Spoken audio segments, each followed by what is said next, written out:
तो लोकसभा चुनाव का जो चुनावी जंग है वो चल रही है और बड़ी खबर यह है कि चुनाव के तीसरे दौर के प्रचार का आज अंतिम दिन है। शाम को थर्ड फेज का जो चुनाव प्रचार है वो थम जाएगा और तीसरे चरण में 11 राज्यों के 93 सीटों पर वोटिंग होनी है। लेकिन प्रचार के शोर के बीच बयानबाजी पर खूब जोर है।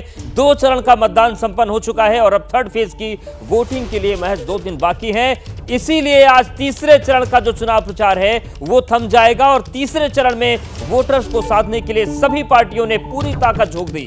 आज सभी दल शाम तक प्रचार कर पाएंगे तीसरे चरण के लिए।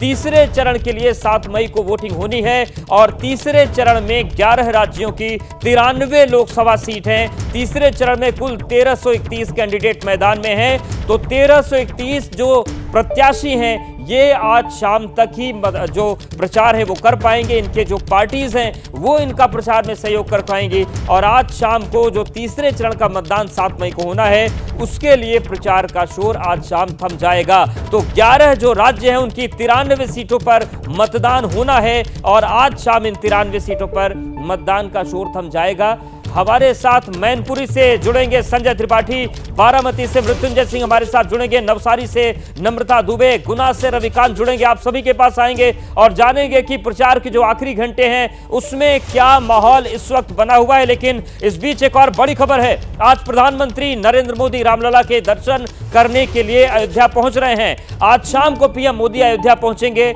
यहां पर प्रधानमंत्री नरेंद्र मोदी सबसे पहले रामलला के दर्शन पूजन करेंगे और इसके बाद प्रधानमंत्री अयोध्या में 2 किलोमीटर लंबा रोड शो भी करने जा रहे हैं। अयोध्या धाम जिसकी पूरे चुनाव में गूंज सुनाई दे रही है वही गूंज आज एक बार फिर से सुनाई देगी जब प्रधानमंत्री नरेंद्र मोदी अयोध्या पहुंचेंगे। पीएम के इस दौरे को भव्य बनाने के लिए बीजेपी पूरी तरीके से तैयार है। पीएम मोदी के शानदार स्वागत की तैयारी की गई है और चुनाव के बीच रामलला के दर्शन करके एक और पीएम मोदी जहां जीत का आशीर्वाद मांगेंगे तो वहीं चुनाव के लिए बाकी चरणों के लिए संदेश भी देंगे। लोकसभा चुनाव के ऐलान के बाद पीएम मोदी पहली बार अयोध्या पहुंचेंगे। रामलला की प्राण प्रतिष्ठा के बाद उनका ये अयोध्या में पहला रोड शो होगा।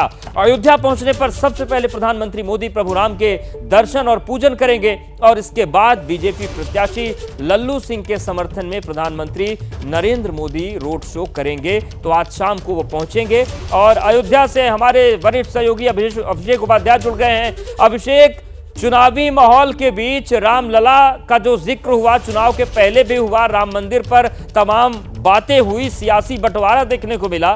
पीएम पहुंच रहे हैं तो किस तरीके का माहौल अयोध्या में है?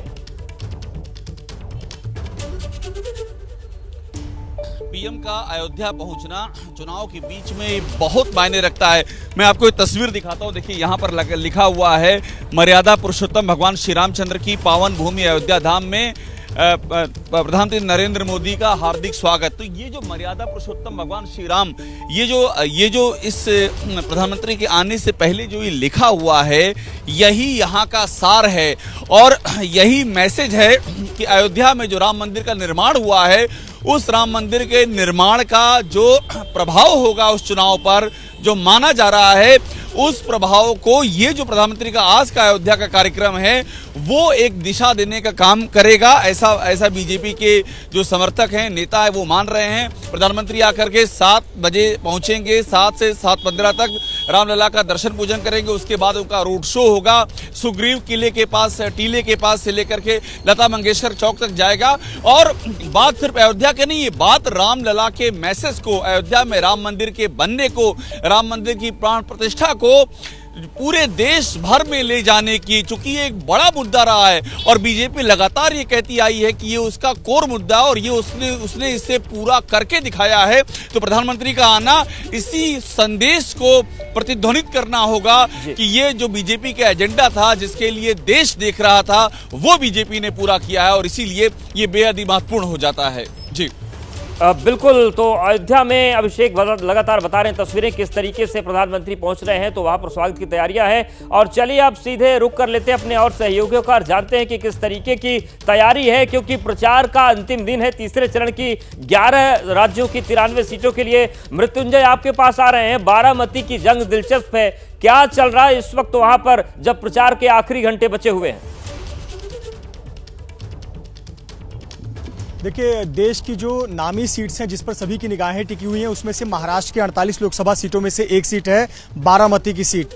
वो सीट है जो कि पवार परिवार की प्रतिष्ठा वाली सीट है। और देखिए, यहाँ पर दिलचस्प लड़ाई भी है। लड़ाई किसके बीच है? पवार वर्सेस पवार, चाचा वर्सेस भतीजा, भाभी वर्सेस ननद। इसे जो भी आप नाम दे दीजिए, एनडीए वर्सेस इंडिया या फिर मोदी बनाम राहुल, जो भी नाम दे दीजिए, लेकिन लड़ाई बहुत दिलचस्प है। भारत की आज़ादी से लेकर आज तक, या फिर हम कहें भारतीय जनता पार्टी के गठन से लेकर आज तक, कभी भी बारामती में कमल नहीं खिला है। और इसीलिए इस बार की लड़ाई बहुत दिलचस्प है, क्योंकि लड़ाई है सुप्रिया सुले के बीच और सुनेत्रा पवार के बीच, जो कि अजीत पवार की पत्नी है। अजीत पवार की पत्नी एक तरफ है, सुनेत्रा पवार जो कि उम्मीदवार हैं, और दूसरी तरफ सुप्रिया सुले जो कि लगातार 2009 से यहाँ पर सांसद है, और पवार परिवार ही यहाँ पर 19 बिल्कुल, यानी कि यहाँ की लड़ाई बेहद दिलचस्प है। अब संजय का विरोध कर लेते हैं। संजय भी हमारे साथ बने हुए। संजय, किस तरीके की सियासी चहलकदमी है, क्योंकि मामला बेहद दिलचस्प बना हुआ है और प्रचार के आखिरी चरण में इस वक्त पहुंच चुके हैं प्रत्याशी। मैनपुरी में क्या माहौल है? देखिए, मैनपुरी में मुकाबला इसलिए दिलचस्प है अवधेश, क्योंकि यहाँ समझने वाली बात है कि अखिलेश यादव जो समाजवादी पार्टी के मुखिया हैं, उनकी पत्नी है चुनाव मैदान में, और इसके अलावा उत्तर प्रदेश सरकार के पर्यटन मंत्री जयवीर सिंह मैदान में है।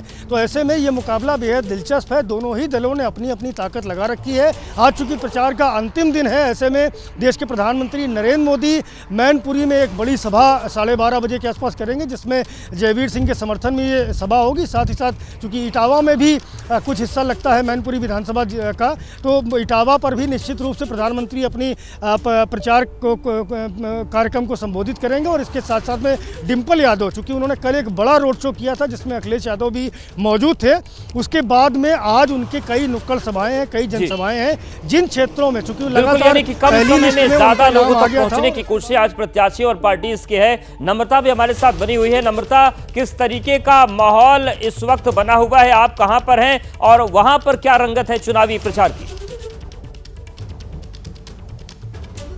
अवधेश, आपको बता दें कि मैं गुजरात के नवसारी में हूं। गुजरात की 26 लोकसभा सीटों की बात करें तो सूरत की सीट पर फैसला पहले आ गया। 25 सीटों को लेकर मतदान जो है वो 7 मई को होना है।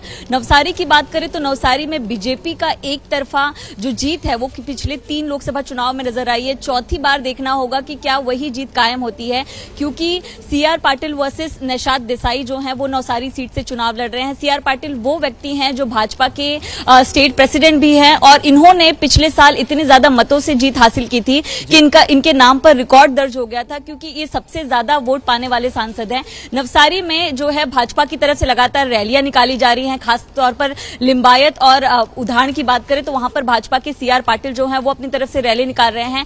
कांग्रेस की तरफ से उतने प्रचार और प्रसार ग्राउंड लेवल पर दिखाई जरूर नहीं दे रहा है, लेकिन उनका लगातार कहना है कि इस बार बदलाव आएगा, चुनाव में कांग्रेस को बढ़त मिलेगी। अभी देखना होगा कि जब 7 मई को लोग वोट करेंगे तो आखिरी जो घंटे बचे हैं प्रचार के, उसमें हर कोई अपनी ताकत लगा देना चाहता है। जैसे ही घड़ी का काटा दोपहर 2:30 पे आए, बबीता जी का दिल सास बहू साजिश के लिए मचल जाए। और ये है इनकी बहू, पूरे दिन ऑफिस की टेंशन हो जाए गॉन जब ये करें अपना फेवरेट शो फ्री टाइम पे ऑन। इनकी तरह आप भी देखें अपना फेवरेट शो अपने टाइम पर और डाउनलोड कीजिए एबीपी लाइव ऐप अपने स्मार्ट टीवी पर।